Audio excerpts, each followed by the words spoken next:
গল্পের নাম মন বাড়িয়ে ছুঁই। কলমে ফাবিয়া মম। গল্পের সপ্তম অংশ। মাহতিম নিজের কথাগুলো শেষ করে অপেক্ষার প্রহর গুনতে থাকল।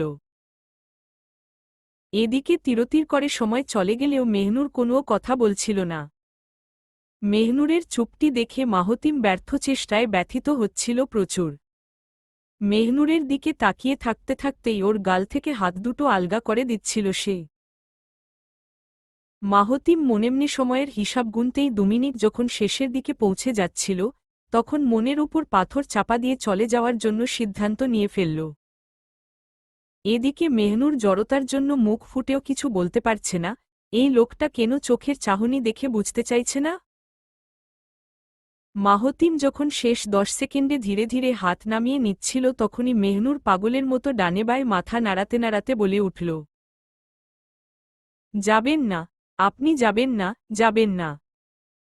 উন্মাদের মতো কথাটুকু বলতেই মাহতিমের হাত দুটো গাল থেকে সরিয়ে নিল। নিজের কোমল হাত দুটো মাঝে শক্ত করে আঁকড়ে ধরল। মাথা নিচু করে কেঁদে দিয়ে আবার বলে উঠল, যাবেন না, আপনি কোথাও যাবেন না। আপনার জায়গা কেউ নিতে পারবে না। অন্য কেউ আসতে পারবে না। আপনি যাবেন না। সৌভিক প্রচণ্ডরূপে ভয় পেয়ে গেল। অনবরত ঢোক গিলতে গিলতে পিছু ফিরে তাকাল। অমনিই ঝড়ের মতো তীব্র বেগে 5 আঙ্গুলে হামলা হল। দুহাতে শার্টের কলার খাবলে ঘাড় ঝুঁকিয়ে ফেলল। সৌভিক ঘটনার আকস্মিকতার জন্য তৎক্ষণাৎ চোখ বন্ধ করে ফেলল। মিনিট দুয়েক ওভাবেই চোখ বন্ধ করে জোরে জোরে নিঃশ্বাস নিতে লাগল। কলারের হাত দুটো এখনো ছাড়েনি বলে ঘাড়টা তখনও ঝুঁকে ছিল ওর। হঠাৎ নীরবতার জালে ছিদ্র করে মেয়েলি সুরটা কানে এলো, তোমার লজ্জা করে না? তোমাকে আমি পুকুরঘাটে আসতে বলেছি, আর তুমি এখানে এসে আড্ডাবাজি করছ? আমাকে এতক্ষণ অপেক্ষা করানোর মানে কি সৌভিক? মেয়েলি কণ্ঠটা শুনে সৌভিক ধীরে ধীরে চোখ খুলল। মুখের তটস্থ ভঙ্গিমা পরিবর্তন করে কলার থেকে হাত সরানোর ক্ষীণ চেষ্টা করল। কিন্তু লাভ হল না একদম। ক্ষীণ চেষ্টাটা বিফলে যেতেই মাহতিমের দরজার দিকে তাকাল সৌভিক। ওই বন্ধ দরজাটা যদি খুলে যায়, তাহলে এখনই একটা কেলেঙ্কারি ঘটে যাবে। সৌভিক তাড়াতাড়ি সবকিছু চিন্তা করে বেশ জোর দেখিয়ে কলার থেকে হাত সরিয়ে নিল। সোজা হয়ে দাঁড়িয়ে মেয়েটার রাগান্বিত মুখের দিকে এক পলক তাকাল। এরপর আর কোনো শব্দ করল না সৌভিক, বেজায় রাগ দেখিয়ে দ্রুতগতিতে কটেজ থেকে বেরিয়ে পড়ল সে। রাগে শরীরটা রিরি করে জ্বলছে। মেয়েদের এসব রং-ঢং দেখলে কষিয়ে চটকাতে ইচ্ছে করে। সৌভিকের রেগে যাওয়া মুখ দেখে মিয়ে গেল মেয়েটা। তাড়াতাড়ি ওর পিছু পিছু ছুটল শুনশান মাঠটার ভেতর দিয়ে। সৌভিক হনহন করে পা চালিয়ে পুকুরঘাটটার দিকে চলে গেল। তরুণী মেয়ে চটপট তার শাড়ি উঁচু করে সৌভিকের পিছনে পা চালিয়ে ছুটল। সৌভিক নিজের রাগ কমাতে পুকুরঘাটটার কাছে এসে থামল। পাকা পাটাতনে সজোরে লাথি মেরে রাগে ফুঁসতে লাগল। হাঁপাতে হাঁপাতে তরুণী ওর কাছে এসে থামলে গর্জে উঠল সৌভিক, তোমাকে একটা চড় মারতে ইচ্ছে করছে শানাজ। চড় মারতে ইচ্ছে করছে? যদি ওই মুহূর্তে মাহতিম দরজা খুলে ফেলত, তখন কি সর্বনাশ হতো চিন্তা আছে? তোমার কি বিন্দুমাত্র ধ্যানধারণা নেই? সৌভিকের উত্তপ্ত অবস্থার রাগ দেখে দমে গেল শানাজ। অপেক্ষা করতে করতে 10 মিনিটের জায়গায় যখন 40 মিনিট পেরিয়ে যায়, তখন সত্যিই আর মাথা ঠিক থাকে না। শানাজের অবস্থা ঠিক সেরকমই হয়েছিল, সৌভিকের জন্য অপেক্ষা করতে করতে রাগে ক্ষোভে স্থিরজ্ঞান গুলিয়ে ফেলছিল। নিজের মধ্যে অপরাধবোধ কাজ করলেও সৌভিকের উপর রাগ দেখিয়ে সেও গরম গলায় বলল, সর্বনাশ হলে হতো। তোমার জন্য আমি ভয় পাব কেন? মাহতিম ভাইয়া নিশ্চয়ই তোমার মতো গণ্ডমূর্খ না। ভাইয়া যদি দেখে ফেলত, আমি আর সত্য লুকিয়ে দেখা সাক্ষাৎ করতাম না। শানাজের কাটকাট কথা শুনে চোখ ছোট করে তাকাল সৌভিক। চোখে মুখে দাম্ভিকতা ফুটিয়ে দুহাত বুকের উপর ভাঁজ করে দাঁড়াল।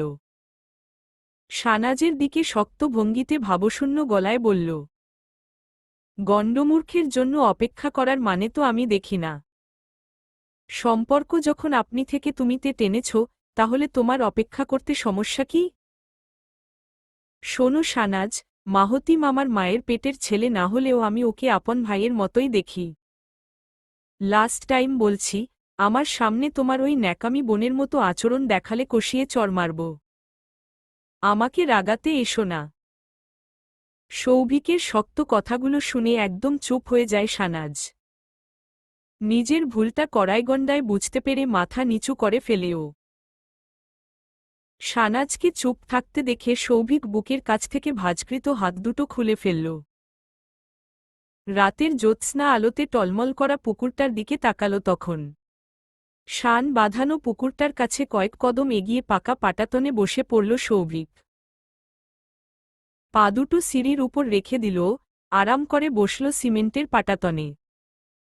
শানাজ কিছুক্ষণ কাচুমাচু করে শেষমেশ সৌভিকের কাছে যেয়ে বসে পড়ে। সৌভিকের ডানদিকটায় বসে পড়লে পুকুরের দিকে মলিন দৃষ্টিতে তাকাল শানাজ। চাঁদের চন্দ্রকিরণে রূপোর মতো চিকচিক করছে পুকুরঘাটের পানি। সেই পানিতে বাতাসের জন্য মৃদু মৃদু ঢেউ তৈরি হচ্ছে। ঢেউগুলো দুলতে দুলতে পায়ের কাছে এসে শেষ সিঁড়িতে মিলিয়ে যাচ্ছে। রাত যে এখন কয়টা বাজে, সে ধারণা নেই আর। ঝিঝি পোকার ঝিঝি ডাকে মুখরিত হচ্ছে চারপাশ। গাছের ডালপালাগুলো ঠান্ডা বাতাসে দুলছে, মাটির সাথে পানির গন্ধটা মনপ্রাণ উজ্জীবিত করে দিচ্ছে। খানিকটা সময় নীরবে কেটে গেলে শানাজ নিচু স্বরে বলে ওঠে, আমি অপেক্ষা জিনিসটা ছোট থেকেই সহ্য করতে পারি না সৌভিক। এটার জন্য আমি আম্মার কাছেও খুব বকা খেয়েছি। কাল তো সবাই চলে যাব, তাই চেয়েছিলাম আজকের রাতটুকু তোমার সাথে গল্প করে কাটাব। কিন্তু পরিস্থিতি যে এরকম হয়ে যাবে আমি ভাবতে পারিনি সৌভিক। তুমি আমার কথা বিশ্বাস করো, রাগ করে থেকো না। শানাজের কথা শুনে গুমর ভাঙল না সৌভিকের। একদৃষ্টিতে পুকুরের দিকে অটলভাবে তাকিয়ে রইল সে। শানাজ তখন ক্ষান্ত দৃষ্টিতে সৌভিকের দিকে তাকাল। সৌভিকের মুখের ডানদিকটা চাঁদের আলোতে উজ্জ্বল হয়ে দেখা যাচ্ছিল। শানাজ সেদিকে তাকিয়ে থাকতেই ওর ডান বাহুটা দুহাতে আঁকড়ে ধরল। সৌভিকের পাশে আরেকটু এগিয়ে শক্ত কাঁধে মাথা রেখে দিল শানাজ। আঁকড়ে ধরা বাহুটা নিজের কোলের উপর টেনে আনল। সৌভিক কোনও বাধা না দিল। শানাজ ওর আঙ্গুলের ফাঁকে আঙ্গুল গুজে দিল।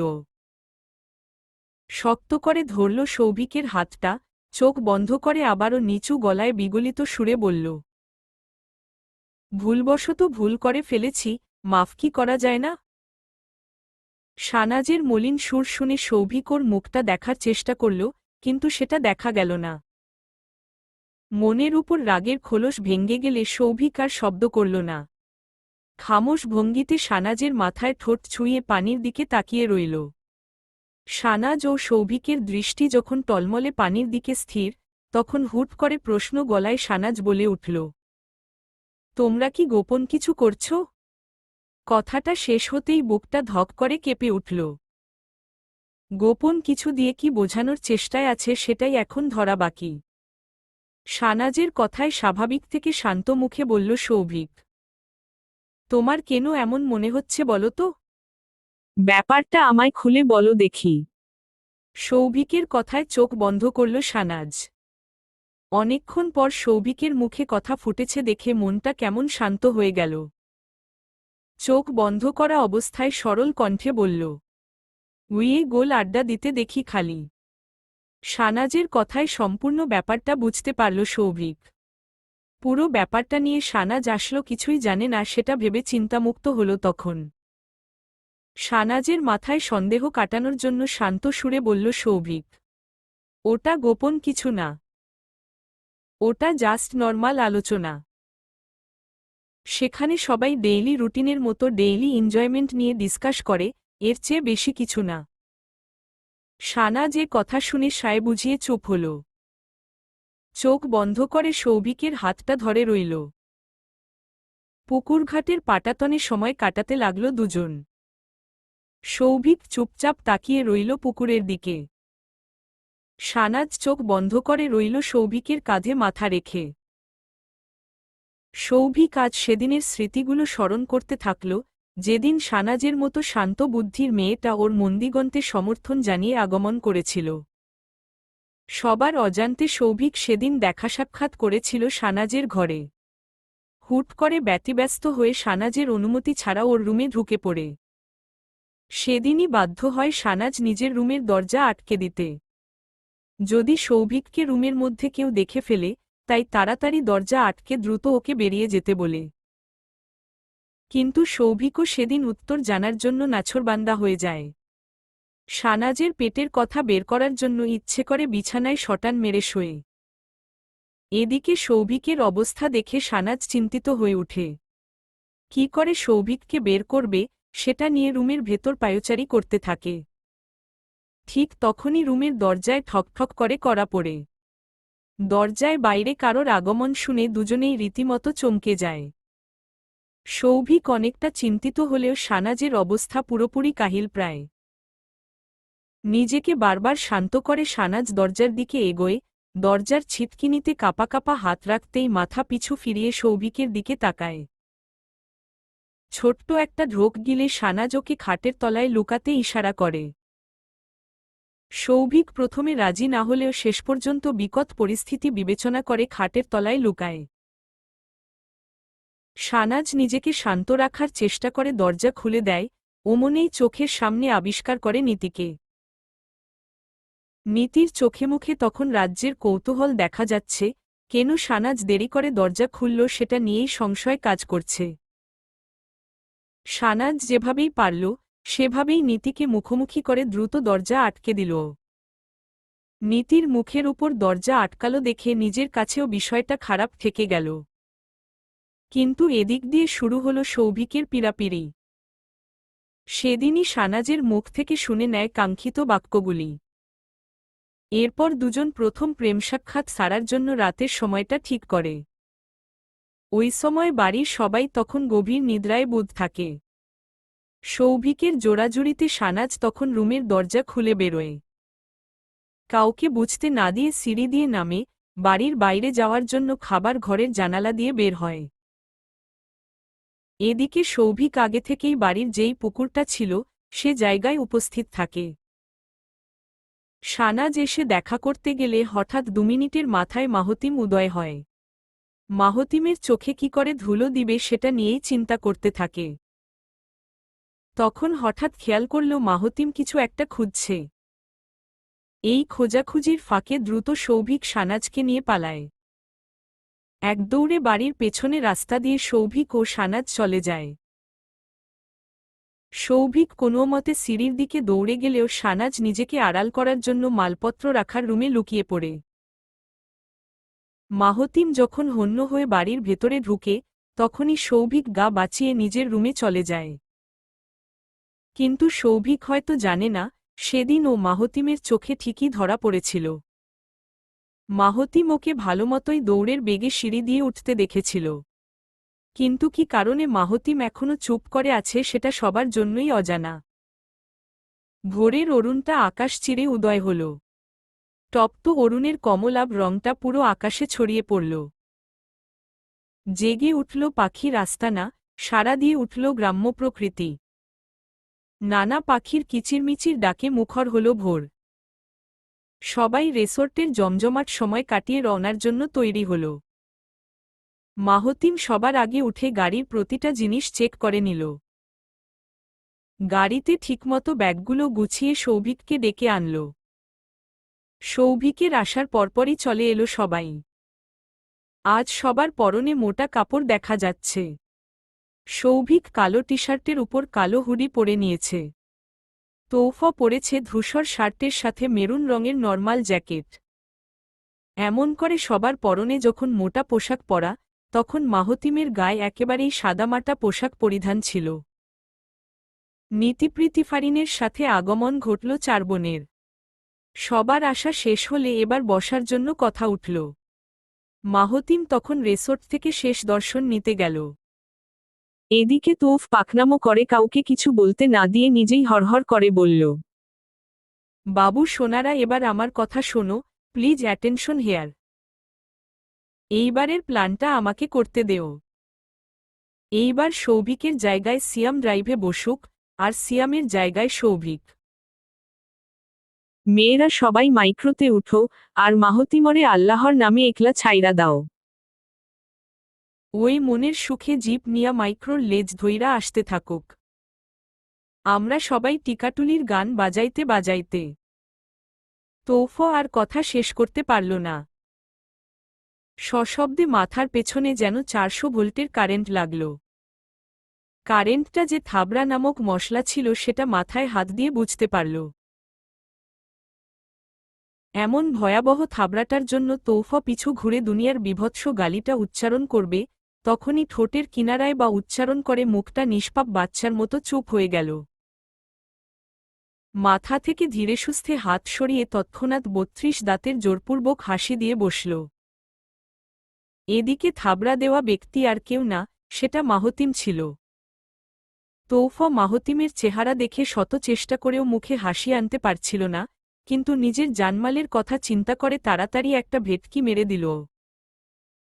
হিহি মার্কা হাসি দিয়ে মাহতিমের উদ্দেশ্য বলল, বাতে বাবু বলতে নিছিলাম। তুই তো বাবুর মতোই সুন্দর, আয় তোর কপালে একটা চুমা দেই। তৌফের কথায় ফিক করে হেসে উঠল সৌভিক। সৌভিকের দেখাদেখি হেসে উঠল সবাই। সেই হাসিটা ফিসফিস থেকে শুরু হয়ে আচমকা তুমুল শব্দে হোহো করে উঠল। সবাই হাসির রোলে নাস্তানাবুদ হয়ে গেলে মাহতিম তখনও গম্ভীর মুখে দাঁড়িয়েছিল। সবাই দম ফুরানোর মতো হাসতে হাসতে একে অন্যের গায়ে ঢলে পড়ছিল। মাহতিম ওমন হাসি দেখে চোখ ঘুরিয়ে সবার দিকে তাকাল। মেহনুরের দিকে চোখ পড়তেই মেহনুর মিচকিমিচকি হাসি থামিয়ে একদম মলিন মুখ করে ফেলল। মাহতিম এই বিষয়টা আর বাড়তে না দিয়ে সবার উদ্দেশ্যে বলল, কালকের ঘটনাটা নিশ্চয়ই সবার মনে আছে। সেই ঘটনা যদি সবার স্মরণে থাকত তাহলে আজকে এরকম আমোদ করার টপিক উঠত না। সবাই মাইক্রোতে গিয়ে বসো। আর শানাজ, তোমার সাথে দুটো কথা ছিল। আশা করব মোল্লাবাড়ির বড় নাতি হিসেবে আনসারটা দিবে। মাহতিমের কঠোর গলা শুনে ভয় করল শানাজের। সৌভিকও রীতিমতো নিঃশ্বাস আটকে আতঙ্ক দৃষ্টিতে তাকিয়ে আছে। মাহতিম দুপা এগিয়ে শানাজের সামনে এসে দাঁড়াল। ভয়ে শানাজের গলা শুকিয়ে শুষ্ক কাঠফাটা হয়ে উঠল। সৌভিক প্যান্টের বাপকেটে হাত ঢুকিয়ে বেনশনের প্যাকেটটা দুমড়ে মুচড়ে মোয়া বানাচ্ছিল। মাহতিম তখন শানাজের এক হাত পেছনে থাকা মেহনুরের দিকে এক পলক তাকাল। ওর দিকে আপাদমস্তক চোখ বুলিয়ে আবারও সেই হাসিহীন মুখটার চোখ রাখল। পরনে কালো রঙের সুতির শাড়ি ছিল, সেই শাড়ির পাড়টা বেশ মোটা এবং মোটা পাড়টা রানী গোলাপি রংবিশিষ্ট। গায়ের ব্লাউজটা পাড়ের সাথেই ম্যাচ করা এবং স্লিভ দুটো কনুই পর্যন্ত ঢাকা ছিল। মাহতিম বুকভর্তি নিঃশ্বাস টেনে সেটা ধীরগতিতে ছেড়ে দিতেই শানাজের দিকে তাকিয়ে বলল, আমি তোমার ভিকটিম বোনকে সেপারেটলি জিপে নিয়ে যেতে চাই। কালকের ইনসিডেন্টটা যেন ট্রমাতে না পৌঁছাক সেজন্য ঘুরিয়ে আনতে চাচ্ছি। তুমি এখন আমার উপর বিশ্বাস করবে কিনা সেটা বলো। মাহতিমের কথা শুনে মনের উপর থেকে ভার সরে গেল। শানাজ মাটির দিকে তাকিয়ে স্বস্তিজনক নিঃশ্বাস ছাড়ল। শান্ত দৃষ্টি তুলে মাহতিমের দিকে তাকিয়ে কিছুক্ষণ চিন্তা করতে লাগল। পেছনে থাকা মেহনুরের দিকে মাথা ঘুরিয়ে তাকাল শানাজ, আর তখনই মেহনুরের দিকে দৃষ্টি স্থির রেখে ওই অবস্থায় বলে উঠল, জি ভাইয়া। নিয়ে যান। শানাজের উত্তর শুনে বিষণ্ণ মুখের উদাস দৃষ্টিটা তৎক্ষণাৎ শানাজের দিকে পড়ল। শানাজ সেই দৃষ্টির বিনিময়ে দুঠোঁটের কিনারায় হাসি ফুটিয়ে হাসল। মেহনুর একটুও বুঝতে পারল না হাসিটার কারণ। শানাজ সেই হাসিটা মিলিয়ে দিয়ে সামনে ফিরে তাকাল। মাহতিমের দিকে হ্যাঁ সূচকে মাথা নাড়িয়ে আরও একবার সম্মতি জানিয়ে দিল। মাহতিম সেই উত্তরটা পেয়ে নিজেও একটা সৌজন্যমূলক হাসি দিয়ে ফেলল। সবকিছু ঠিকঠাক করে মেহনুরকে রেখে সবাই মাইক্রোতে চড়ে বসল। সবার শেষে উঠে বসল সুরাইয়া। মাহতিম হাসি হাসি মুখে যখন মাইক্রোর দরজা টেনে দিচ্ছিল, তখন হুট করে সুরাইয়ার দিকে কয়েক মুহূর্তের জন্য দৃষ্টি থমকে গেল ওর। দুহাতে দরজা যখন টেনে দিচ্ছে, তখন সুরাইয়া কেমন অদ্ভুত একটা বাঁকা হাসিতে তাকিয়ে আছে। এই প্রথম মাহতিমের কাছে সুরাইয়ার হাসিটা বোধগম্য হল না। শুধু মনের মধ্যে শুলের মতো অজস্র খোঁচা অনুভব করল সে।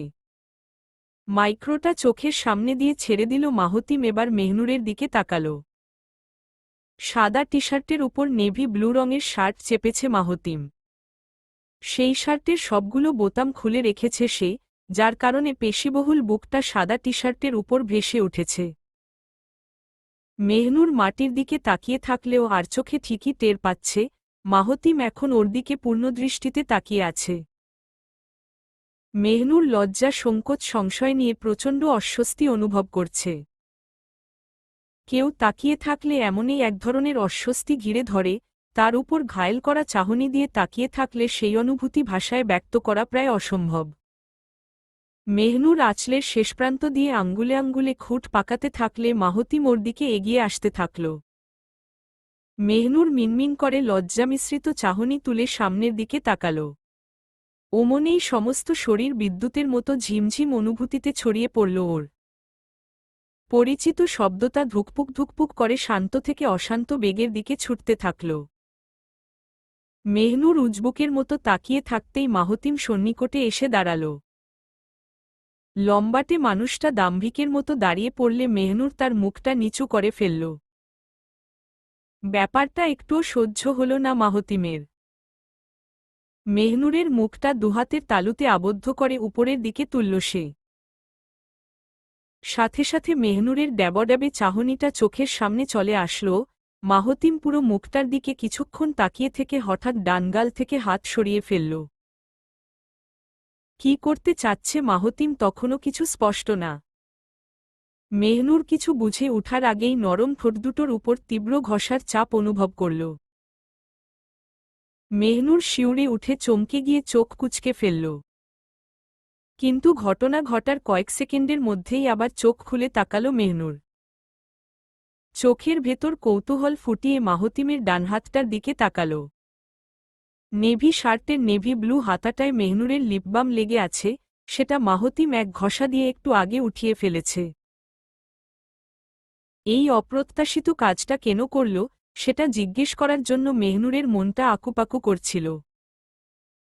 মাহতিম কিছুক্ষণ চুপ থেকে নিজের কাণ্ডকীর্তির পক্ষ থেকে বলল, 2 দিনের জন্য সাদামাটা থাকার চেষ্টা করো। আমার সামনে সামান্যতম সেজে আসলো আমি ঠিক থাকতে পারব না। মাহতিমের কথার মর্ম বুঝার জন্য ওভাবেই তাকিয়ে রইল মেহনুর।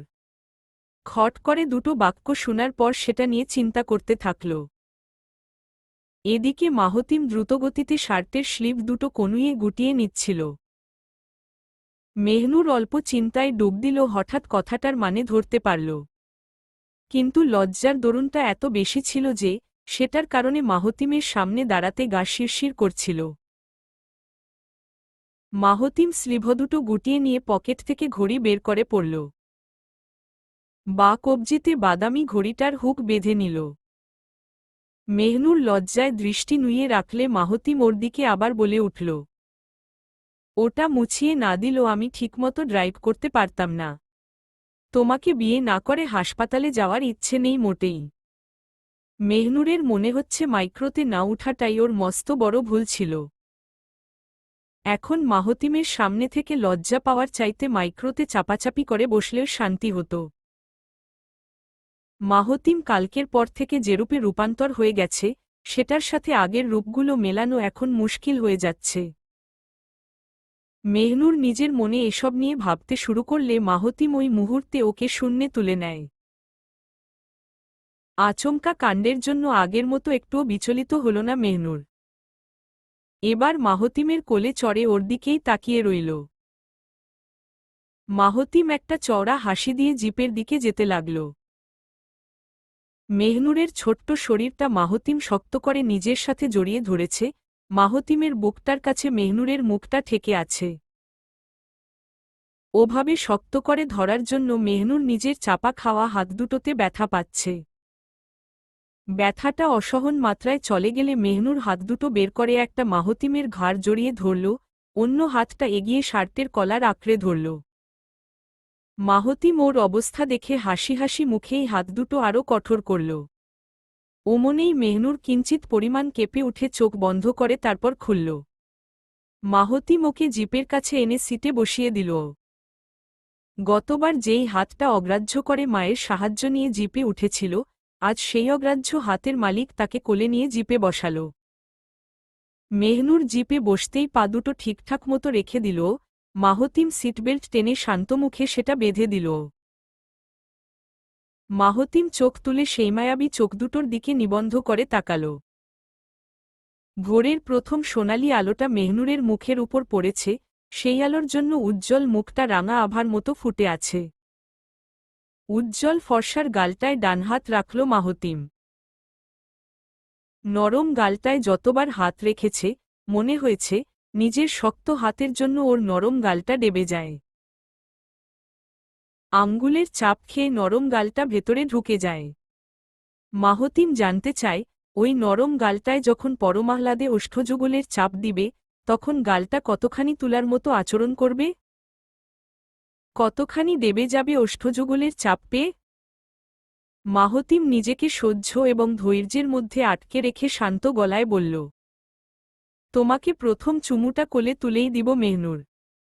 মাহতিমের কথা শুনে প্রচণ্ড লজ্জায় নত হল মেহনুর। আটোসাটো হয়ে জিপের সিটে কুকড়ে বসে পড়ল। এই লোকটা যে মারাত্মক লজ্জায় ফেলে দিয়ে খুব মজা পাচ্ছে সেটা মেহনুর ভালো করে বুঝতে পারল। মেহনুরের লজ্জা করুণ মুখটা দেখে মাহতিম প্রশস্ত একটা হাসি দিল। সেই হাসির দিকে তাকানো এখন মেহনুরের জন্য দুঃসাধ্য ব্যাপার। মেহনুর তাড়াতাড়ি নিজেকে আড়াল করার জন্য মাথাটা একটুখানি নিচের দিকে ঝুঁকিয়ে নিল। মাহতিম চুপচাপ সেখান থেকে সরে এসে জিপে উঠে বসল। কিপয়েন্টে চাবি ঘুরিয়ে দ্রুত জিপটা স্টার্ট দিয়ে ফেলল। মৃদু একটা ঝাঁকুনি দিয়ে থরথর করে কাঁপতে থাকা জিপটা মুহূর্তের মধ্যে শো করে জোরটা ভেঙে দিল। রেসর্টের নীরবতা ক্ষুণ্ণ করে জিপটা গেট পেরিয়ে মেঠোপথ ধরল। সৌভিকদের মাইক্রো এখন বেশ দূরত্ব নিয়ে এগিয়ে আছে, কমপক্ষে 1 থেকে 2 গজের সমান হবে। রাস্তায় কোনো মানুষ নেই বলে মাইক্রোবাসটা বেশ স্পিডের সাথে এগিয়ে যাচ্ছে। মাহতিম জার্নিটা উপভোগ করার জন্য ইচ্ছে করে জিপের স্পিডটা কমিয়ে দিল, তুঙ্গস্পর্শী স্পিড না দিয়ে যথাসম্ভব নর্মাল স্পিডে জিপ চালাতে থাকল।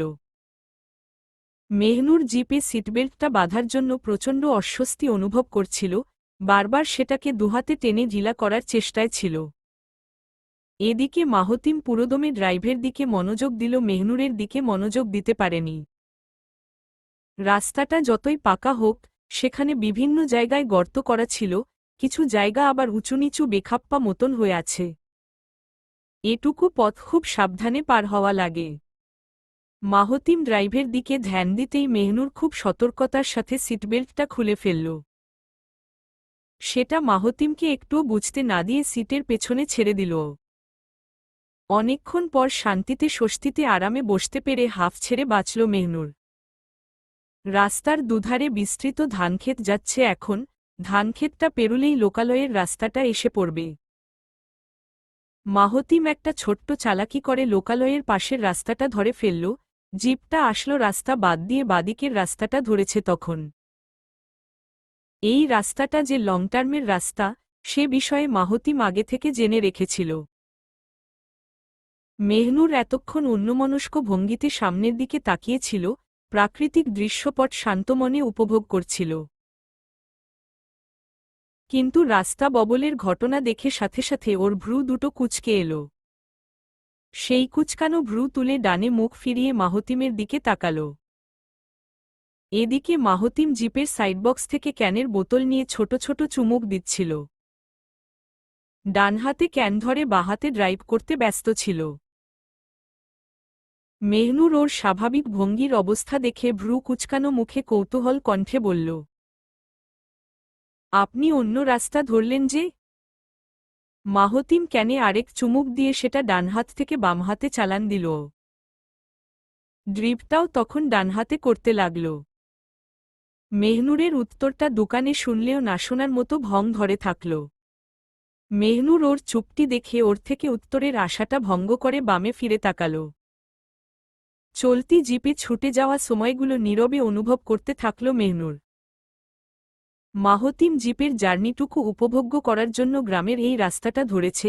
এই রাস্তাটা এখন জনমানবশূন্য বলে আরও চমৎকার লাগছে।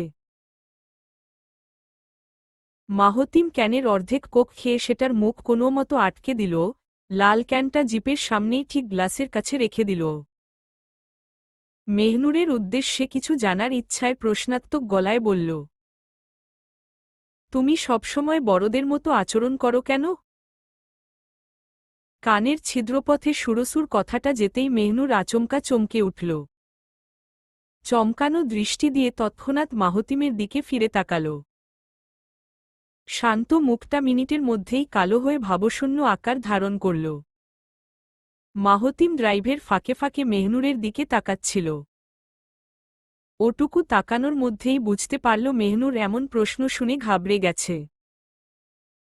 ওর মুখটা ফ্যাকাশে হয়ে বেশ অনুভূতিহীন দেখাচ্ছে। মাহতিম জিপের স্পিডটা একটু বাড়িয়ে দিয়ে আবার প্রশ্ন করল, তুমি যে একটা নর্মাল মেয়ের মতো আচরণ করো না সেটা কি জানো না? বয়স কত তোমার? মাত্র 17 চলছে, অথচ বিহেভ দেখাচ্ছ একটা 25 বছর বয়সী মেয়ের মতো। এটা কেন করছো মেহনুর? প্রশ্নগুলো শোনার পর থেকে হতভম্ব হয়ে আছে মেহনুর। মাহতিমের দিকে স্থির দৃষ্টিতে তাকিয়ে থাকতেই শুকনো গলায় ঢোক গিলল। ছোট্ট একটা ঢোক গেলার পর বুকভরা নিঃশ্বাস টেনে নিল। কিন্তু মাহতিমের উত্তরগুলো কিভাবে দিবে সেই প্রস্তুতি ওর হচ্ছে না। মাহতিম সামনের দিকে তাকিয়ে থাকতেই স্বাভাবিক ভঙ্গিতে বলল, তুমি আমার কাছে নিশ্চয়ই কোনো কিছু লুকাতে চাইবে না। কিন্তু তোমার ব্যাপারে এটুজেড আমার জানা হয়ে গেছে। আমি যে সবকিছু জানি সেটা কি তুমি জানো? জানো না। আমি যেহেতু তোমার প্রতি সফট হয়ে গেছি, তোমার প্রতিটা ব্যাপারে আমার জানা হয়ে গেছে বুঝছো। তোমার বিষয়ে জানা কোনো কিছুই বাদ নেই মেহনুর আফরিন, তোমার ব্যাপারে এভরি ডিটেলস আমার ফোনের নোটপ্যাডে সেভ করা আছে। আমি এমনি তোমার প্রতি কনফেস করতে যাইনি। কাল রাতেও যদি সবসময়ের মতো চুপ মেরে থাকতে, তাহলে দেখতে আমি তোমার সাথে কি করতাম। আজীবনের জন্য তোমাকে এখান থেকে তুলে নিয়ে যেতাম। তুমি আমাকে চিনো না মেহনুর আফরিন। তোমার ব্যাপারে চিরুনি অভিযান চালানো আমার বহু আগেই হয়ে গেছে। এখন শুধু এটাই বলবো, নিজেকে বয়স অনুযায়ী চিনতে শিখো। এর চেয়ে বেশি ভাবতে গেলে তোমার জন্য সেটা খারাপ হবে। আগামীর দিনগুলো আমার সাথে কাটানোর জন্য প্রস্তুতি নাও। সবার আগে নিজের বিহেভিয়ার চেঞ্জ করো। আমি যেহেতু তোমার চেয়ে দ্বিগুণ বয়সের কাছাকাছি, সেহেতু তোমার কাছে যেগুলো সমস্যা মনে হবে, সেগুলো আমার কাছে নর্মাল ব্যাপার। তাই শুধু একটা জিনিসই বলবো, তোমার দায়িত্ব নেওয়ার ক্যাপাবিলিটি আমার ভালো মতোই আছে। তোমাকে কিভাবে রাখতে পারবো সেটা আমার সঙ্গে এলেই বুঝতে পারবে। এখন শুধু বিয়ের জন্য যে প্রস্তাবটা রেখে দিব, তাতে হ্যাঁ বলে দিবে। আমার কথা কি তুমি বুঝতে পেরেছ? মাহতিমের কথা শুনে মেহনুর শুধু ঢোকের পর ঢোক গিলছিল। মাহতিম এতদিন অসভ্য আখ্যা পেয়ে শুধু নিচু মুখে চলাফেরা করছিল ঠিকই, কিন্তু ভেতরে ভেতরে যে চালাকের সীমানা পেরিয়ে অন্য গণ্ডিতে চলে যাচ্ছিল, সেটা আজ বুঝতে পারল মেহনুর। মেহনুর নিজেকে শান্তভাবে স্থির রেখে অনেকক্ষণ পর মুখ খুলল। আপনি আমার ব্যাপারে কি জানতে পেরেছেন? মেহনুরের প্রশ্ন শুনে ওর দিকে এক পলকের জন্য তাকাল মাহতিম। ওর নিবিষ্ট করা আঁখি দুটোতে বহু প্রশ্নের ঢল দেখা যাচ্ছিল তখন। মাহতিম ওর মুখ থেকে দৃষ্টি সরিয়ে আবার সামনের দিকে তাকাল। স্টিয়ারিং থেকে হাত সরিয়ে মেহনুরের দিকে বা হাতটা এগিয়ে দিল। সেই এগিয়ে হাতটা এসে মেহনুরের ডানগালটা স্পর্শ করল। মেহনুর হাতটার দিকে একপলক দৃষ্টি দিয়ে সোজা মাহতিমের দিকে তাকিয়ে রইল। মাহতিম একমনে ড্রাইভ করতে থাকলে জোরে নিঃশ্বাস ছেড়ে বলল, স্কুলের ওয়াশরুমে পুরো দুদিন আটকা ছিলে সেটা জানতে পেরেছি। আরও অনেক ব্যাপার জানতে পেরেছি, কিন্তু আজকে সেটা বলতে চাচ্ছি না। মাহতিম কথাটুকু শেষ করে মেহনুরের গালটা ছেড়ে দিল। পূর্বের জায়গায় হাত এনে ড্রাইভ করতে লাগল। মেহনুর পুরোপুরি চুপ হয়ে গেলে মাহতিম আর কোনো কথা তুলল না। মেহনুর মাথা নিচু করে আঁচলটার শেষপ্রান্ত দিয়ে আঙ্গুলে খুঁট পাকাতে থাকল। মাহতিম ছিমছাম সময়টা পাল্টানোর জন্য অন্য কথায় ফিরে এল। সহজাত হাসিতে মেহনুরের উদ্দেশ্যে বলল, তোমার দাদাভাইয়ের কাছে কাল প্রস্তাব রাখব ভাবছি। সেটা কি আজ করব কিনা বুঝতে পারছি না। কি করা যায় বলো তো? আজই কি সবকিছু ফাইনাল করে ফেলব? মাহতিমের কথায় বিন্দুমাত্র মনোযোগ দিল না মেহনুর। ওর দিকে ফিরেও তাকাল না একদম। মাহতিম ওর নীরবতা ভঙ্গ করার জন্য এবার অন্য সুরে বলে উঠল, আচ্ছা মেহনুর, তোমার দাদাভাই কি আমায় পছন্দ করবে?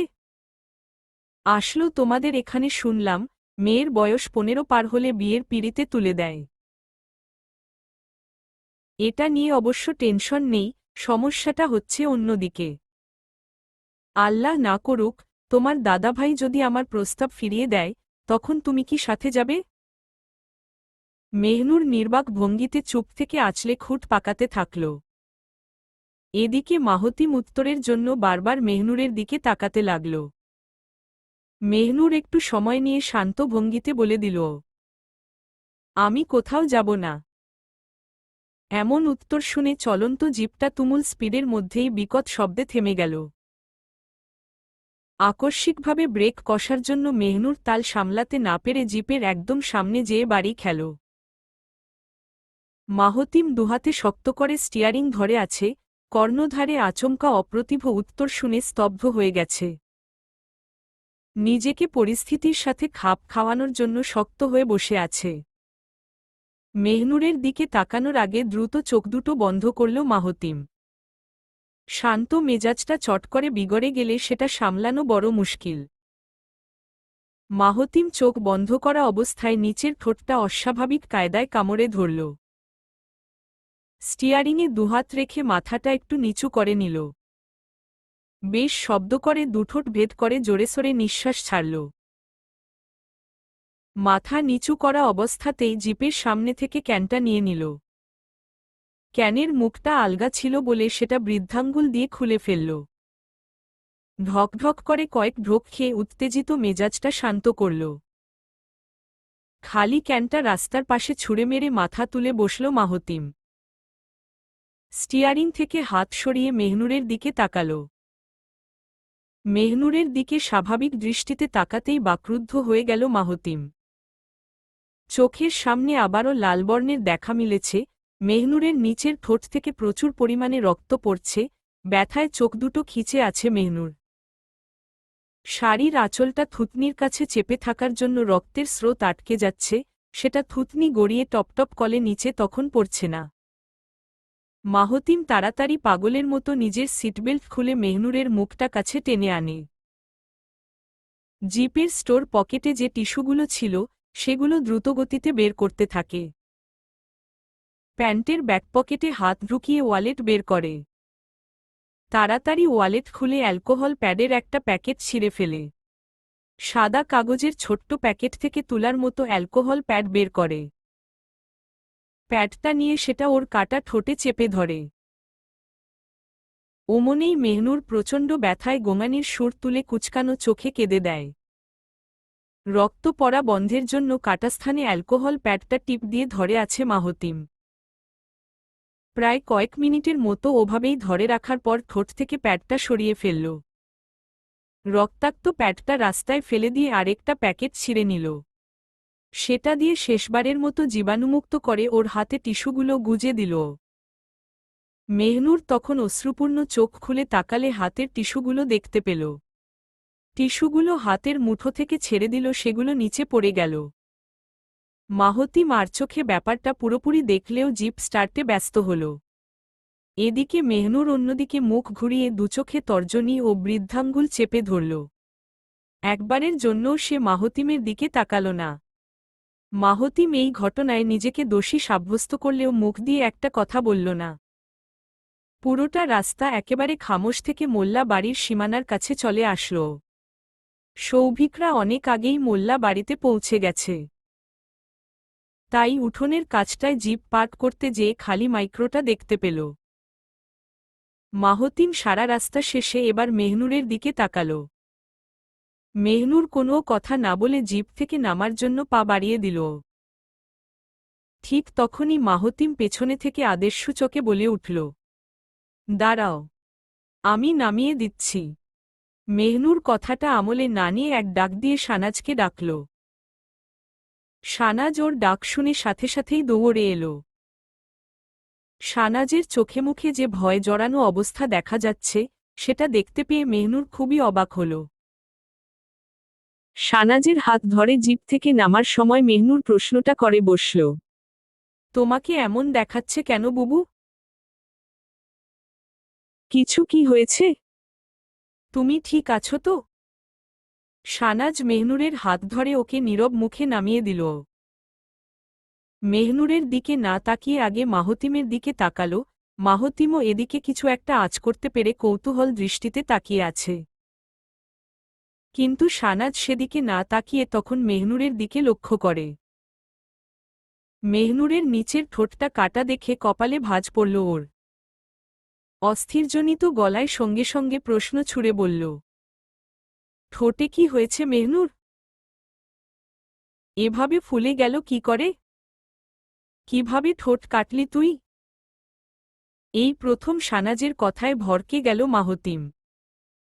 মেহনুরকে যেভাবে জেরা করা হচ্ছে সেটা কেমন বেখাপ্পা লাগছে। প্রশ্ন করা পর্যন্ত ঠিক ছিল, কিন্তু সেই প্রশ্নের সাথে প্রচুর সন্দেহ মেশানো ছিল। শানাজের কথাটা নিজের দিকে টেনে নিয়ে মাহতিম বলে উঠল, তুমি কি বলতে চাচ্ছ শানাজ? একজ্যাক্ট কোনো ইঙ্গিতে কথাটা তুমি বললে? তোমার প্রশ্ন করার স্টাইল তো আমার ভালো লাগল না। শানাজ মেহনুরের হাত ছেড়ে দিয়ে মাথা নিচু করে ফেলল।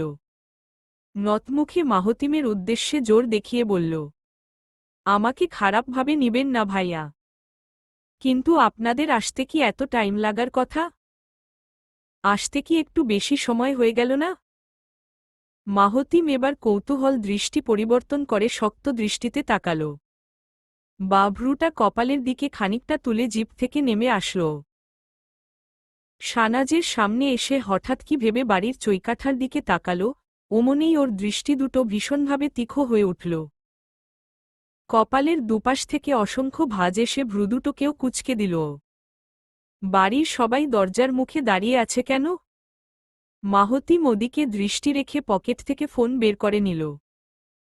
ফোনের পাওয়ার বাটনটা অন করে ফোনের স্ক্রিনটা চোখের সামনে ধরল। এক পলক সেদিকে তাকিয়ে খুবই ধীরগতিতে ফোনটা পকেটে ফেলে দিল। হান্নান শেখের মুখের অবস্থাটা মাহতিমের কাছে পরিষ্কার হয়ে উঠল। মোল্লাবাড়িতে ভয়াবহ কিছু অপেক্ষা করছে হয়তো। একটা বিরাট ঝড় আঘাত হানার জন্য বাজেভাবে প্রস্তুত। মাহতিম বাড়ির অবস্থা দেখে এটুকু অন্তত বুঝে গেছে, এখানে নিশ্চয়ই কোনো বড়সড় গণ্ডগোল হয়েছে। বাড়ির ভেতর গ্রামের মহিলাসহ অনেকগুলো বুজুর্গ মানুষ দাঁড়িয়ে আছে। সবাই ওদের আগমনে দেখে নিচুগলায় কানাকানি করছে। সেখানে কিছু কিছু মহিলা ছিল যাদের পোশাক আশাকে স্পষ্ট বোঝা যাচ্ছে, তারা ভালো গেস্থ ঘরের গৃহকর্ত্রী। কিন্তু আচরণে তখন বোঝা যাচ্ছিল, তারা বিনোদন নিতে উদ্গ্রীব। কোথাও কোনো নেতার মুখরোচক ঘটনা ঘটলে সাংবাদিক যেমন বসে না, তেমনি গ্রামের মধ্যে ১৯-২০ হলেই মহিলারা আর ঘরে থাকে না। মাহতিম এতগুলো মানুষের মাঝে কোথাও সৌভিকদের খুঁজে পাচ্ছে না, ওরা কোথায় আছে, কোথায় বসেছে কিচ্ছু তখন বোঝা যাচ্ছে না। এর মধ্যে বাড়িতে এত মানুষের ছড়াছড়ি দেখে মেহনুর প্রচুর ঘাবড়ে যায়। দ্রুত চোখ দুটো নিচে নামিয়ে শাড়ির আঁচলটা মাথায় টেনে নেয়। আঁচলটা তাড়াতাড়ি কপালে টেনে মুখ ঢেকে শানাজের পেছনে লুকিয়ে পড়ে। শানাজ মেহনুরের অবস্থা দেখে শান্তমুখে সবার সামনে ওকে আড়াল করে রাখে। বাড়িতে এত মানুষের ঢল দেখে মাহতিম সবার আগে প্রশ্ন ছুড়ে বলে, আপনারা এখানে কেন? কি হয়েছে এখানে? কি কারণে এত ভিড় করেছেন? মাহতিমের প্রশ্ন শেষ হতেই কয়েক মিনিটের জন্য নীরবতা চলতে থাকল। মাহতিম কিছুই বুঝতে পারছিল না, কি থেকে কি হতে যাচ্ছিল। কিন্তু মুহূর্তের মধ্যে ভিড়ের মাঝখানে দুই ফাঁক হয়ে গেলে তখন হান্নান শেখকে ধীরগতিতে আসতে দেখা গেল। গ্রামের মানুষগুলো হান্নান শেখকে আসতে দেওয়ার জন্য জায়গা করে দুপাশে চেপে গেল। হান্নান শেখ কেমন জীর্ণশীর্ণ শরীরে সুজলার হাত ধরে হেঁটে আসছিলেন। সেই সঙ্গে হান্নান শেখের পিছু পিছু একে একে বাড়ির সবাই দোতলা থেকে দৌড়ে ছুটে হাজির হলেন। মাহতিমের মনে কৌতূহলের সীমা শেষ হচ্ছিল না, আর তখনই শেফালি হাউমাউ করে মরা কান্না মতো কাঁদতে কাঁদতে চলে এল। ভিড় হটিয়ে কটূক্তির সুরে চোখের পানি মুছতে মুছতে বলল, তা বাবা, তোমার উদ্দেশ্য কি সফল হয়ে গেছে? বাড়ির মায়ার মান ইজ্জত শেষ কইরা সুখ পাইছ তো? মাহতিম এমন প্রশ্নের কোনো অর্থই বুঝতে পারল না, ভ্রু কুঁচকে সঙ্গে সঙ্গেই পাল্টা প্রশ্ন করে বলল, মেজো মামি, আপনি সোজা রাস্তা ছেড়ে বাঁকা রাস্তা ধরছেন কেন? যা বলতে চাইছেন সেটা সোজাসাপটা বললে কি সমস্যা? কি হয়েছে? শেফালি কান্নারত মুখটা কঠোর করে মাথার ঘোমটাটা আরেকবার ঠিক করল। মাহতিমের দিকে কয়েক পা এগিয়ে ওর সামনে এসে বলল, তুমি সোজা রাস্তা জানবের চাও না? তাহলে শুনো, তুমি আব্বার কাছে কি বইলা গেছিলা? তুমি সবগুলা মাইয়ারে ভালোমতো দেখভাল করবা এই কথা বলছিলা না? তুমি ওই তরুণের হাতে মাইয়াডারে একলা ছাড়িছ কেন? ওই কুলাঙ্গার কাছে আমগোর মাইয়া ফালাইয়া কি সুখ পাইছ তুমি? এইটার উত্তর তুমি দিবা, আজকাই দিবা। আমি কোনো কথা শুনবার চাই না। তুমি আমার মায়ার সাথে ভুল করিছ, তুমি ওরে ঘুরবার লিগা না নিয়া গেলে আজকা এই দিন দেখবার লাগত না। সব তোমার দোষ, তোমার দোষ। বলতে বলতেই পুরো গ্রামবাসীর সামনে কান্নায় ঢলে পড়ল শেফালি। কান্নার আওয়াজ বেড়ে যেতেই গ্রামবাসীরা নিজেদের মধ্যে কানাঘুষো করে কথা বলতে লাগল। এদিকে হান্নান শেখ পাথরের মতো কাঠের একটা চেয়ারে বসে আছেন, সুজলা বারবার আব্বা ও আব্বা ডেকে হাতপাখায় হাওয়া করছেন। মার্জা আঙিনার চৌকিতে থম মেরে বসে থাকতেই হঠাৎ সৌভিকদের আগমন হল। সৌভিকরা সবাই দোতলা থেকে একযোগে নেমে আসল। শেফালি এমন পর্যায়ে কাঁদতে লাগল যেটা দেখে কিছু গ্রামের মহিলা এসে দ্রুত ধরাধরি করে একটা বেতের মোড়া এনে বসিয়ে দিল। মাহতিম কিংকর্তব্যবিমূঢ় হয়ে চারপাশে তাকাতে থাকলে হঠাৎ সৌভিকদের দেখা পেয়ে সেখানে ছুটে গেল। সৌভিকের কাঁধে হাত রেখে মাহতিম জোর গলায় বলে উঠল, আমি আসার আগে কি হয়েছে এখানে? শেফালি মামি কি নিয়ে এমন কাহিনী করছে? মাহতিমের চটপট প্রশ্ন শুনে সৌভিকরা নিজেদের মধ্যে চাওয়াচাওয়ি করল। সাবির চোখের ইশারায় কি যেন ইঙ্গিত দিল ফারিন সবার মধ্য থেকে সাহস করে বলল, ভাইয়া, ঘটনা এখানে উল্টে গেছে। আমরা বাড়িতে ঢুকেই দেখি এই অবস্থা হয়ে আছে।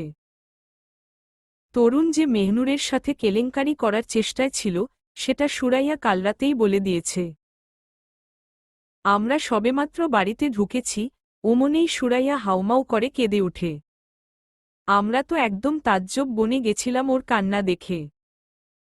ও কি কারণে কেঁদে উঠল বুঝতেই পারিনি। ও দেখি একদৌড়ে শেফালি মামির গলা জড়িয়ে ধরল। আর মেহনুরের ব্যাপারে কিসব মিথ্যা কথাগুলো বলল, আমি 7 জনমেও ভুলব না ভাইয়া। হান্নান নানা সেই থেকেই থমকানো অবস্থা চুপ হয়ে গেছেন। মেহনুর যে উনার কত আদরের সেটা তো তুমিও জানো। নানা এখন যে হারে নীরবতা পালন করছেন, প্রচুর ভয় লাগছে ভাইয়া। উনি মুরুব্বি মানুষ হলেও কাজকর্মের ব্যাপারে প্রচুর কড়া।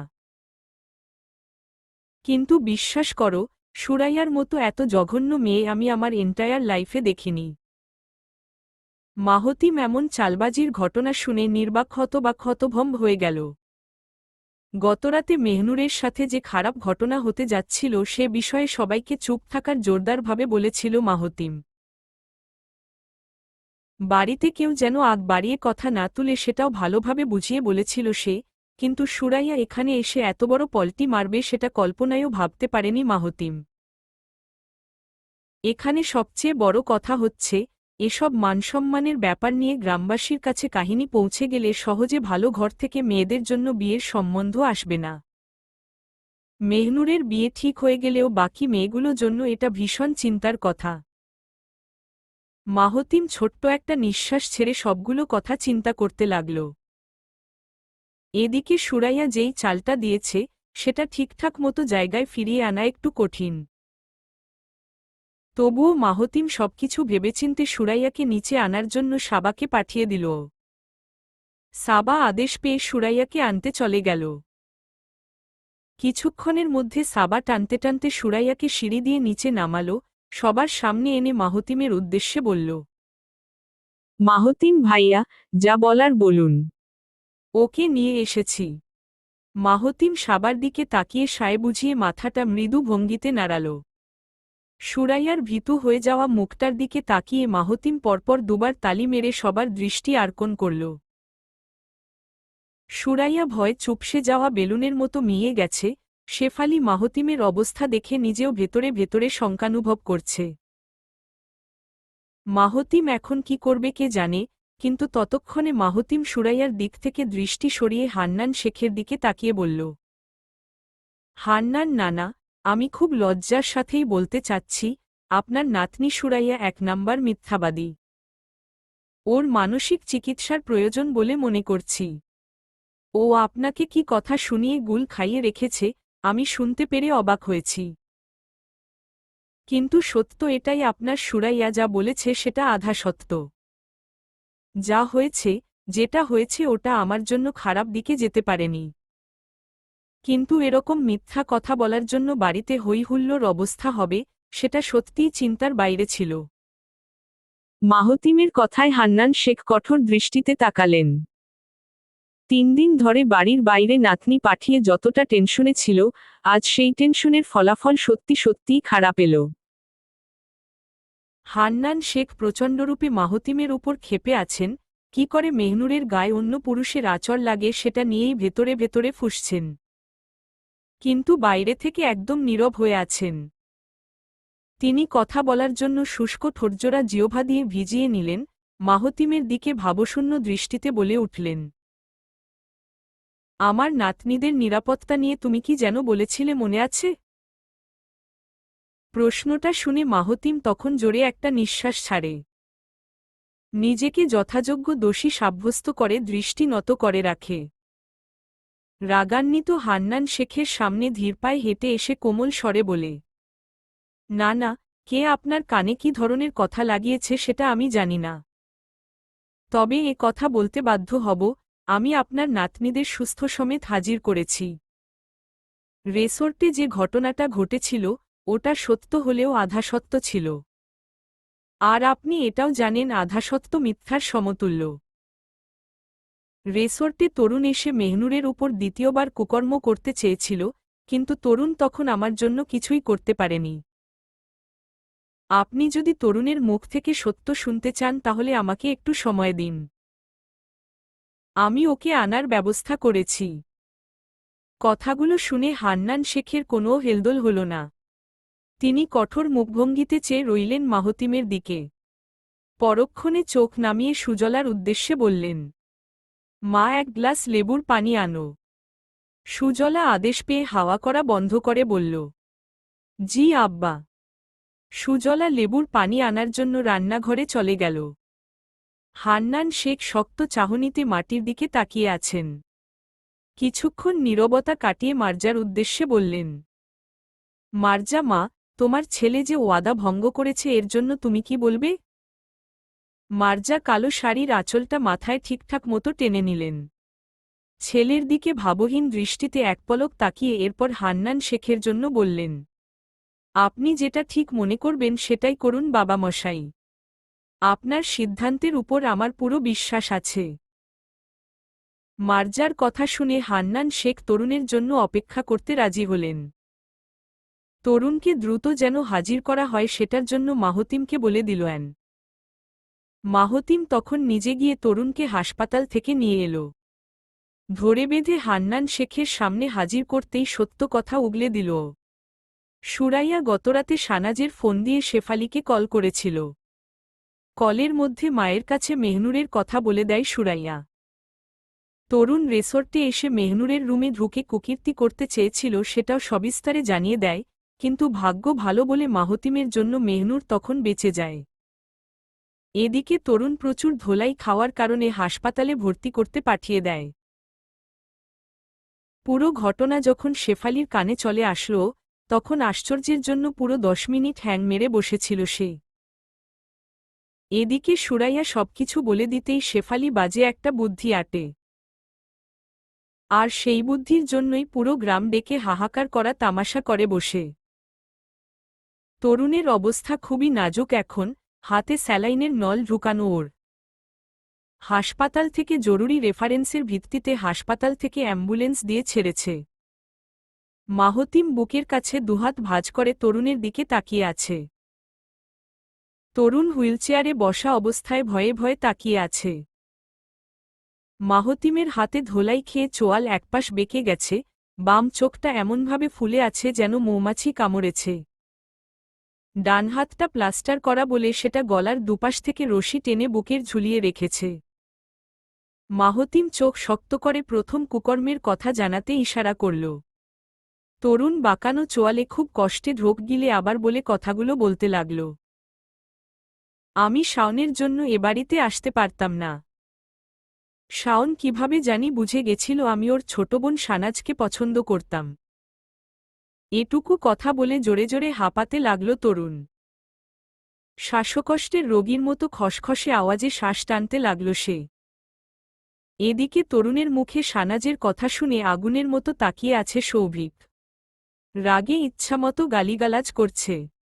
সৌভিকের অবস্থা দেখে কুলকিনারা হারানোর মতো কাচুমাচু করছে শানাজ। দূর থেকে সৌভিকের দিকে অসহায় দৃষ্টিতে তাকিয়ে আছে। সৌভিক তরুণের দিকে রাগে কটমট করতে থাকলে হঠাৎ শানাজের দিকে চোখ পড়ে।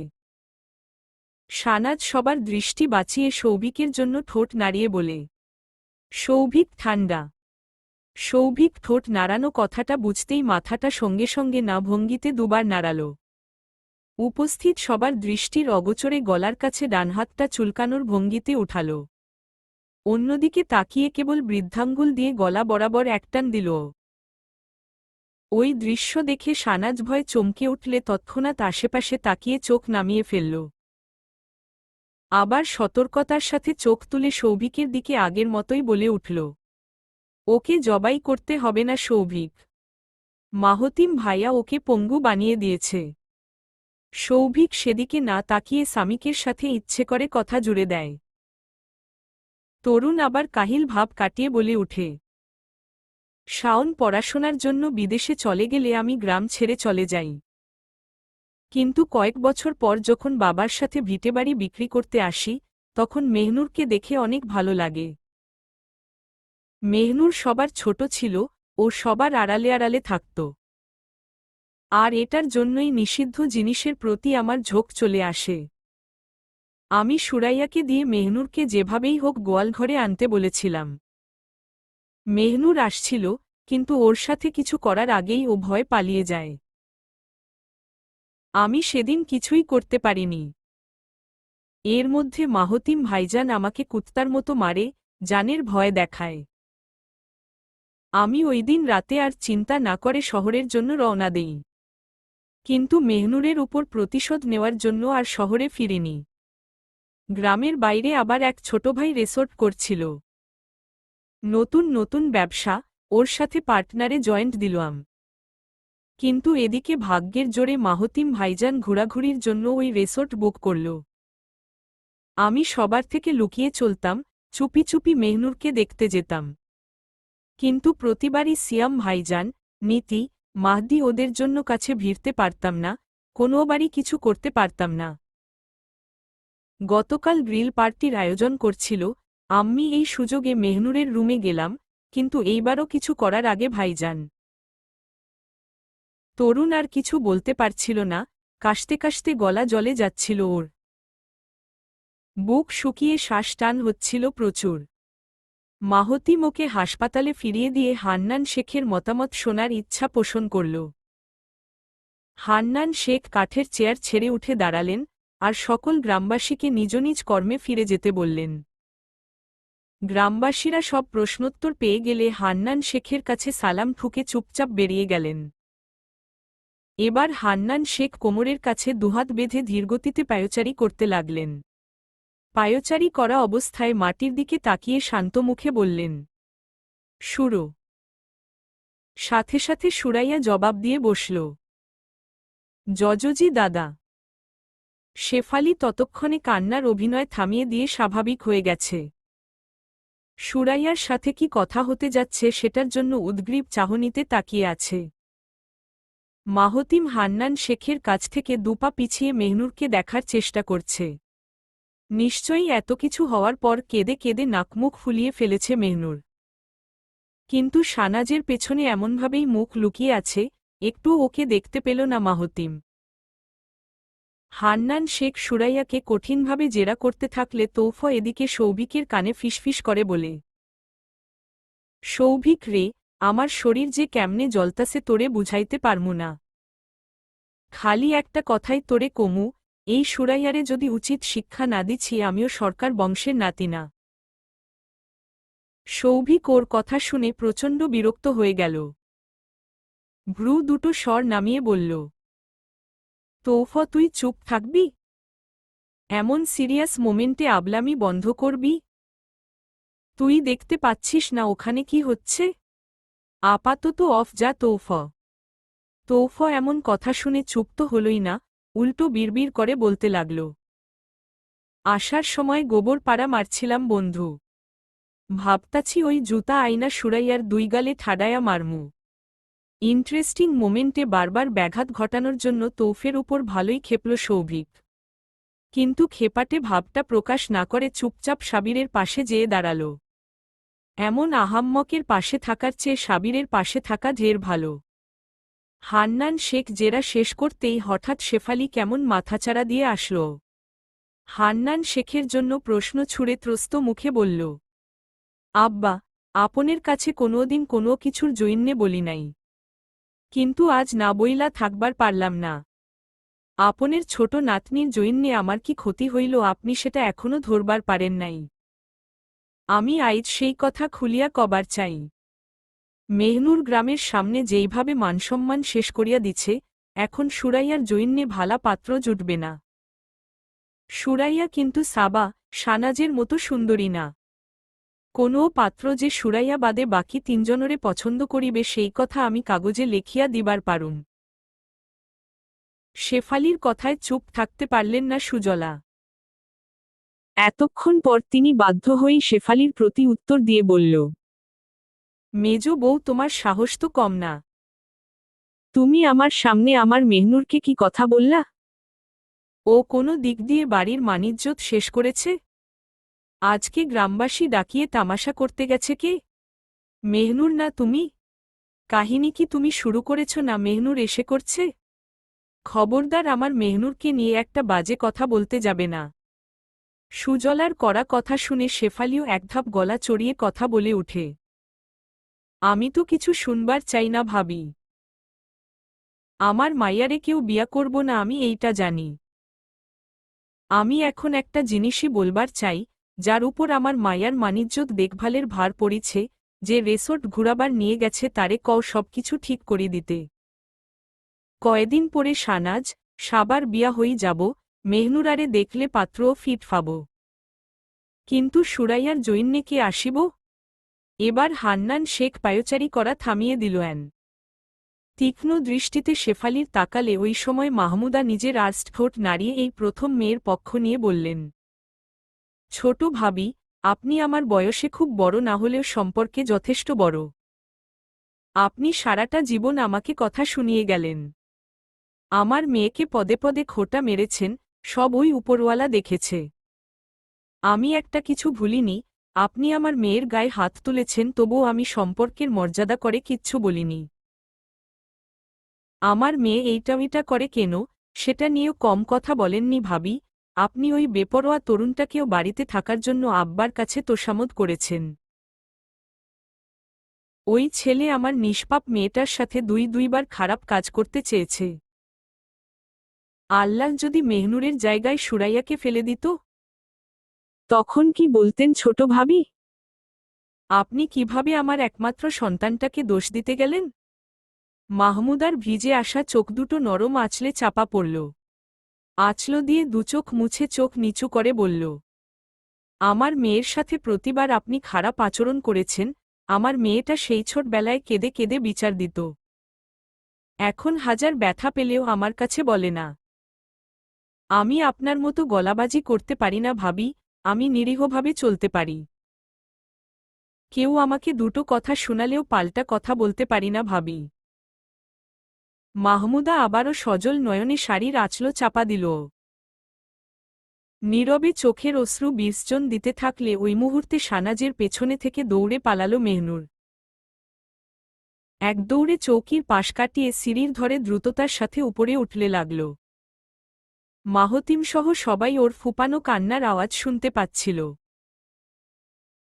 মেহনুর চোখ মুছতে মুছতে বারান্দা পেরিয়ে নিজের বদ্ধ রুমের দরজা ঠেলে ঢুকে গেল। মাহতিম দোতলার সেই বন্ধ দরজার দিকে তাকিয়ে ধীরে ধীরে চোখ বন্ধ করে ফেলল। নিচের ঠোঁটটা দাঁতে কামড়ে মুখ নিচু করে নিল। শেফালি দফায় দফায় নানাভাবে সুরাইয়ার সাথে মাহতিমের সম্পর্ক পাকা করার ইঙ্গিত বুঝাতে থাকল। কোনো এক বিশেষ কারণে অস্বাভাবিকভাবে চুপ হয়ে গেছেন হান্নান শেখ। কাঠের কেদারায় বসে অনিমেষ নেত্রে খোলা সদর দরজার দিকে তাকিয়ে আছে। মাহতিম সুযোগ বুঝে মার্জাকে আলাদা করে ডেকে নিল। মার্জা ছেলের ভাবভঙ্গি দেখে প্রশ্নাত্মক গলায় জোর দেখিয়ে বলল, তুই কি বলার জন্য আলাদা ডাকলি মাহতিম? মাহতিম চুলে ব্যাকব্রাশ করতেই চোখ বন্ধ করে বুকভর্তি নিঃশ্বাস ছাড়ল। চিন্তিত মুখে মায়ের দিকে তাকিয়ে বলল, ছোটটাকে পছন্দ হয়? বুঝে শুনে বলো তো। চটে যাওয়া মেজাজটা সেকেন্ডের মধ্যে পাল্টে গেল মার্জার। ছেলের মুখ থেকে এমন কথা শুনে ধাক্কা খাওয়ির মতো আশ্চর্যভাবে তাকিয়ে আছে। মাহতিম মায়ের কাছ থেকে উত্তর না পেয়ে আবার তাগাদা দিয়ে জিজ্ঞেস করে, কি হল? পছন্দ হয় না? মার্জা হা করে চোয়াল ঝুলিয়ে বড় বড় দৃষ্টিতে তাকিয়ে আছে। ছেলের কথায় উত্তর দিতে যেয়ে তিনি তীব্র উত্তেজনার নাসূচকে মাথা নাড়িয়ে ফেলেন। তৎক্ষণাৎ মাহতিমের মুখের অবস্থা 12টা বেজে যায়। মায়ের কাছ থেকে নির্ঘাত হ্যাঁ পাবে দেখে একটু ঢপবাজি করতে চেয়েছিল। মায়ের কাছ থেকে বিপরীত জবাব পেয়ে মাহতিমের বুকটা চিপে এল। তাড়াতাড়ি মায়ের দুকাত ধরে আলতো একটা ঝাঁকুনি দিয়ে, ও মা, তুমি এ কি বলছো? না করছো কেন? ও কি ছোট না? তোমার তো ছোট বউ লাগতো, ওকে কি সত্যিই পছন্দ হয় না? মার্জা নিজের তালগোল সামলে নিয়ে হা করা মুখ চট করে বন্ধ করল। মাহতিমের বুকে জোরে একটা ঘুষি মেরে রাগ দেখিয়ে বলল, তুই আমাকে এভাবে চমকে দিবি কে জানতো? বাপের মতোই বদ হয়েছিস। তোর বাপটাও আমাকে শান্তি দিত না, এখন তুইও এই বয়সে আমাকে শান্তি দিলই না। মাহতিম মায়ের অবস্থা দেখে চওড়া একটা হাসি দিল। মায়ের দুকাত ছেড়ে দিয়ে স্বাভাবিক সুরে বলল, কি করি বলো? ওকে এই অবস্থায় দেখা সম্ভব? শেফালি মামির ব্যাপারে কিছু বলার নেই। আমি ওই সুরাইয়ার মতো সাইকোকে বিয়ে করতে পারবো না। মা যেমন, মেয়েটাও তেমন। তুমি প্রস্তাবটা দ্রুত দিয়ে সবকিছু পাকা করো মা, আমি 3 কবুলের জন্য ব্যবস্থা করে ফেলি। খারাপ ভাবে নিও না মা, এদিকে তোমার শেফালি ভাবি যা করেছে পুরো ব্যাপার নিয়ে 7 গ্রাম পর্যন্ত ছি করবে। এখন বিয়েটা করে ফেললে সামনে অন্তত কোনো ঝামেলা হবে না। মার্জা ছেলের কথায় সম্মতি জানিয়ে দিল। কিন্তু প্রস্তাব রাখার ব্যাপারে মার্জা একবার হান্নান শেখের মুখটার দিকে তাকালো। রাগের কারণে মুখের কুচকানো চামড়া পর্যন্ত লাল হয়ে আছে। সেদিকে দৃষ্টি নিবন্ধ রেখে মার্জা অন্যমনস্ক গলায় বলল, বাবা, যদি আজকের ঘটনার জন্য বিয়ের প্রস্তাবটা ফিরিয়ে দেয়? মাহতিম হান্নান শেখের দিকে তাকালো, দাম্ভিকতার ভঙ্গিতে বুক ফুলিয়ে নিঃশ্বাস টেনে নিল। সেটা শব্দ করে ছেড়ে দিতেই দুপ কেটে হাত ঢুকিয়ে শক্ত চাহনিতে বলে উঠল, নাটা খালি করুক না, তারপর আমার খেলা দেখাবো। চলবে ইনশাআল্লাহ।